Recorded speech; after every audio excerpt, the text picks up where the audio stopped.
Welcome back to Not Just Another Jessica. I'm Jessica. Today I'm coming to you with a check-in on our 2020 no spend year. Right now it's May, so we've been at this for about 4 months or so, give or take, and we have some kind of results and reflections and just things that have been happening with that.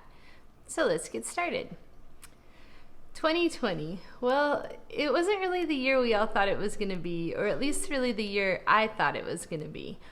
When we started this year, I expected just kind of a regular January and the winter quarter of homeschool and wrapping up all of that, and we were kind of all surprised, or at least I was surprised, by the virus and all of the things that have happened since then. So I think 2020 so far hasn't really been the year we expected, but at the same time, the no spend has been really helpful, and here are a few ways. The first way is that because of our no spend, we had saved a lot of money by the time that the lockdown and all of the virus stuff had begun happening. And that was kind of nice to have, because during a time of uncertainty, it's always nice to have an emergency cushion, or not be worried about, I shouldn't have bought that thing, I really regret my purchase. So it was good to kind of have that mentality in place even before all of the uncertainty began, that we weren't going to be buying a lot of unnecessary stuff this year. So that was, I think, beneficial to not have the worry for that. So let's see, have a list. It was good to have extra money in the bank, and that is for sure. And one thing that I thought was an interesting reflection is what happened when kind of uncertainty started. When all this began happening, nobody was really worried about if they had the best clothes or the greatest car or any of that. It really came down to just security, having your home paid for, your family here with you, having enough money in the bank that if you weren't able to go into your job for a while, that you would be financially secure. And these are the sort of things that the no spend can provide you with. Or any sort of a budget, really. When you're living below your means, when hardships hit, it's not as catastrophic. It's still sad and disappointing, and you might still have a tough time and miss out on things that you wanted to do, or really have to cut back in your budget. But you're not thinking, oh my goodness, how am I going to pay my mortgage? How am I going to pay my rent? Whatever boat you might be in. How am I going to pay that really expensive car payment? Well, if your car is paid off, that's not a concern. So these are just ways where just being really frugal with your money and really thinking before you spend is really beneficial to you and your family. Being in a no-spend mode this year has really set us up to be better prepared for this lockdown. We already do a lot of things ourselves here at home. We do all of our own home maintenance, our own yard work, we cook our own meals, we do our own hair and nails, and just all the stuff that a lot of people pay money for, we've already adjusted to doing on our own. I've also been homeschooling the kids for years now, and them having to stay home during this time isn't that much of an adjustment for them, because being at home and learning is their normal. It's what they're used to. So the lockdown, while it has been very sad to see the loss of life and the difficulties that people are going through, hasn't really changed a lot of what we do here in our house. A few no-spend wins during the lockdown have been having extra time to organize the storage room and the garage, and we've been able to find things we didn't know we had. Another thing we've been able to do is finish projects that are incomplete. So we've been able to go around and put the finishing touch on all of those things, and that hasn't costed us anything, but it's made it feel a lot nicer to live here in the house. We've also had more time to focus on maintenance and cleanliness and keeping everything just in really good shape. And we've been going on walks every day, so that's been nice to have time for fitness and for getting outside. And walking is one of my favorite forms of exercise, because you can enjoy being outdoors and you can chit-chat with whoever you're with. And as we're walking, it's nice because everybody has extra time, so all the yards are all fixed up and looking really good. So I can see that during lockdown, a lot of people are putting time into projects at home. with our no spend, due to the lockdown, we have been eating more at home. So that's been something. We did not leave the house for over 50 days. So we have not been, well, we did go to do grocery store pickup, but we didn't go into anywhere. And that means we weren't going out to eat at restaurants. And that's been a really big money saver, because with a family of 6, even if we eat out and, try to go on a kid eat free day or share food, it's usually $30 or $40 to go out, and that's affordably. If we let everyone order whatever they wanted, it would definitely be, $60, $70, $80.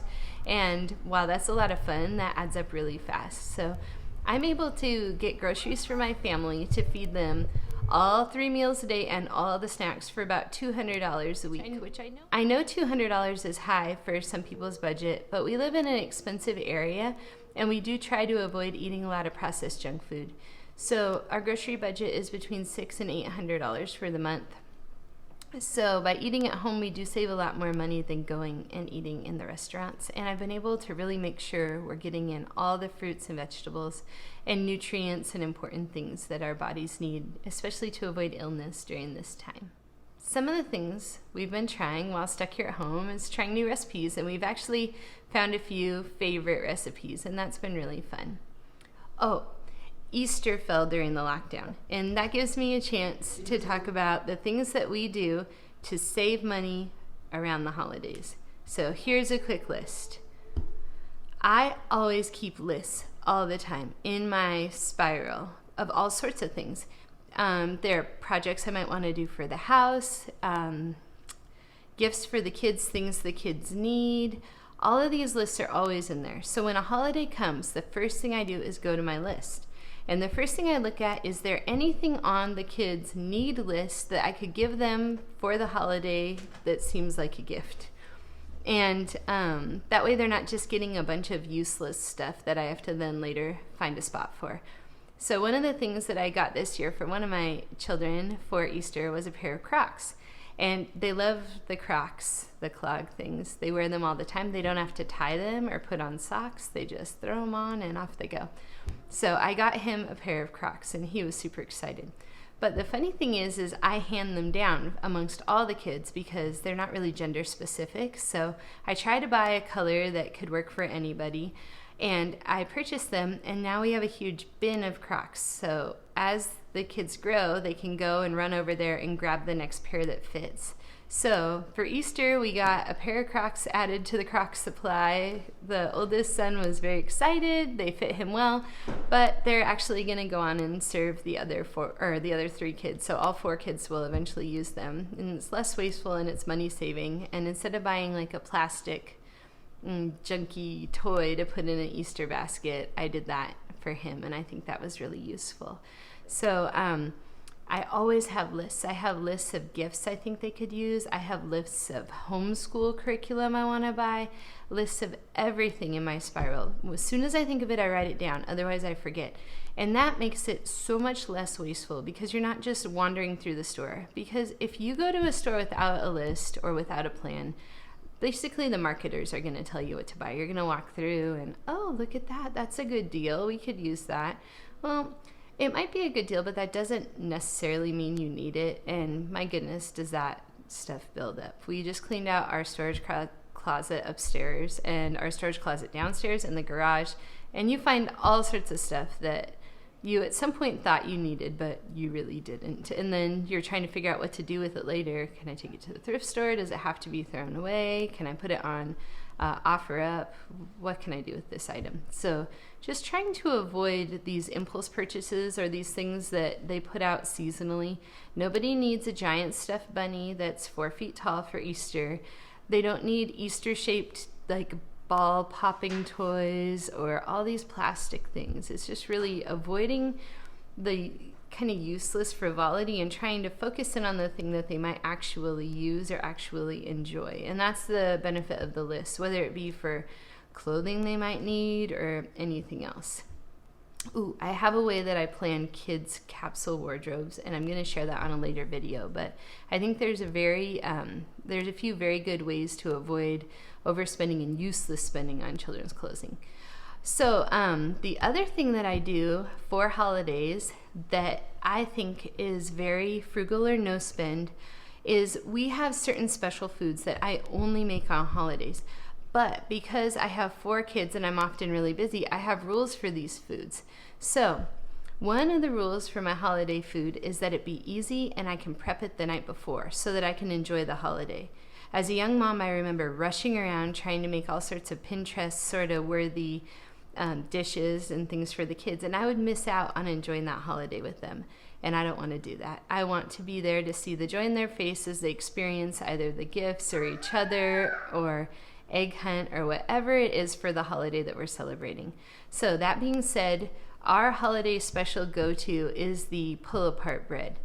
And that is where you take a bundt pan and half a bag of Rhodes rolls. You spray the bundt pan, you put the Rhodes dinner rolls in, the frozen ones.